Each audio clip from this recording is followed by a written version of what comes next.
Alors moi, je suis revenu sur la ferme il y a 5 ans.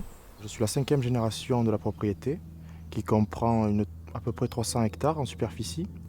Mais il faut savoir que plus d'un tiers de la surface est cultivable. Le reste est en espace protégé. Sur la propriété, nous sommes en polyculture. Notre culture principale est la vigne, mais on a aussi du riz, des grenadiers, des prairies naturelles, des céréales à paille comme du blé tendre, du blé dur.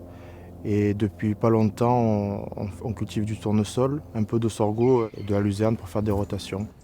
Faisons appel à un troupeau de moutons d'un berger voisin qui pâture les prairies, les luzernes, quelquefois les vignes et les anganes. Les anganes, c'est un mot provençal qui veut dire des espaces naturels où poussent les plantes qui résistent et qui veulent bien pousser par rapport au sel. Et donc on peut y retrouver de la salicorne, des roseaux, des tamaris. Pour la vigne, nous avons énormément de cépages différents. Pour le blanc, les plus connus sont le chardonnay, la marsanne, la roussanne et le vionnier. Pour les cépages rouges, nous avons beaucoup de merlot, du marselan, qui est un cépage méditerranéen, du caladoc et un petit peu de cabernet. Une majeure partie des productions cultivées sur le domaine est vendue en magasin. Nous cultivons une vingtaine d'hectares de riz cette année, sous l'IGP riz de Camargue. Donc du rouge, du long blanc, du rond blanc, du semi-complet et du noir. Nous amenons notre production à un prestataire de service qui nous fait toutes les opérations de séchage, de triage et d'usinage du riz. Et après, nous les vendons en sachet. Nous faisons notre jus de grenade qui est également dans le magasin. Nous vinifions nous-mêmes nos raisins. Nous sommes 6 à travailler en permanent. Et après, nous faisons appel à des moments clés, à des prestataires de service. Alors, l'itinéraire technique de la culture du riz est propre à la Camargue. On a une particularité, c'est qu'il faut avoir des terrains extra plats. Donc grâce à des lames niveleuses contrôlées par des lasers, nous aplanissons la parcelle au centimètre près pour pouvoir avoir le même centimètre d'eau partout, tout le long de la saison. On ne laboure pas et on ne passe pas d'outils profonds. C'est un travail très superficiel qui est opéré avec un semis à la volée. Et ensuite, nous remplissons les parcelles de riz sur plusieurs jours. On ne remplit pas très vite la parcelle de riz pour éviter d'emporter ce qu'on vient de semer. Et tout le long de la saison, c'est cette gestion d'eau qui est très importante. Nous effectuons au cours de la saison plusieurs à sec en début de période. Le premier, c'est pour le faire enraciner, donc pour poser le grain un peu sur la terre et qu'il puisse créer ses racines qui se positionnent.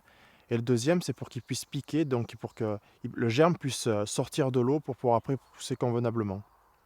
Il faut savoir qu'on suit la hauteur de la végétation avec l'eau. Donc pour vous donner un ordre d'idée, quand le riz fait 10 cm, on a entre 4 à 5, 6 cm d'eau. Le riz se moissonne fin septembre jusqu'à fin octobre, suivant les années et le climat. Le domaine est adossé au Grand Rhône. Nous avons la chance d'avoir notre propre station. Toutes les parcelles du domaine sont irrigables. L'eau circule dans des canaux ouverts et dans des tuyaux, et qui nous permettent d'amener de l'eau dans chaque parcelle du domaine, notamment dans les riz, dans les vignes, mais aussi dans toutes les autres cultures qui ont besoin d'eau. Le drainage se fait grâce à des fossés. Grâce à l'apport massif d'eau pompée dans le Rhône, nous pouvons abaisser le sel de nos parcelles. Le seul problème, c'est que pendant la saison estivale, la hauteur d'eau du Rhône est très basse. L'eau de la mer remonte dans le Rhône. Des analyses sont effectuées pour essayer de maîtriser cet apport d'eau. Le taux maximum est 1,5 g de sel par litre d'eau. Et c'est à ce moment-là que nous décidons d'arrêter les pompes. Alors le changement climatique, on le voit s'accélérer. Le phénomène de remontée de sel d'eau de mer dans le Rhône est très fréquent. Les principales adventices sont la panisse, le triangle, le chien-dent quelquefois. Sur le domaine, nous contrôlons les adventices sous différentes formes. La première, les rotations, mais également des faux semis. Pour le riz, il n'y a pas de désherbage mécanique possible parce que nous sommes dans l'eau ou dans la boue et aucune machine nous permet de faire ce désherbage-là. Nous avons opté pour une rotation assez longue, donc assez longue sur 8 ans, avec un point zéro le riz, suivi d'une céréale à paille printanière, un orge de printemps ou autre, suivi d'un an de tournesol, puis nous revenons à une céréale hivernale, un blé par exemple, 4 ans de luzerne, et nous revenons au riz.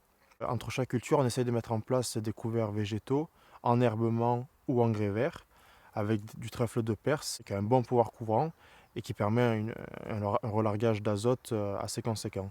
Nous n'utilisons aucun intrant, si ce n'est que grâce à la culture des engrais verts en interculture, ou de la luzerne, qui fait un très bon précédent culturel, notamment pour le riz.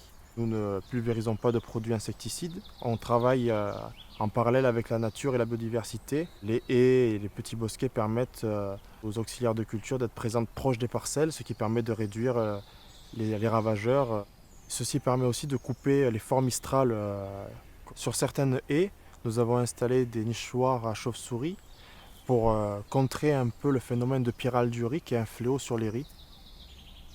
Les prairies permanentes présentes sur le domaine avant servaient à nourrir le troupeau ovin que mon grand-père avait. À l'heure actuelle, on récolte le foin pour ensuite le vendre, ce qui permet une diversité de plantes et de fleurs sur le domaine.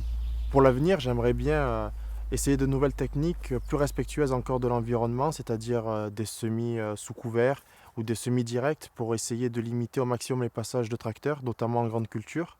Et pour les vignes, éventuellement se servir d'un enherbement permanent. Ce qui est motivant, c'est que mes ancêtres ont réussi à préserver cet environnement le plus naturel possible, avec tous ces haies, tous ces bosquets et tous ces endroits protégés, les marais, les landes, les enganes.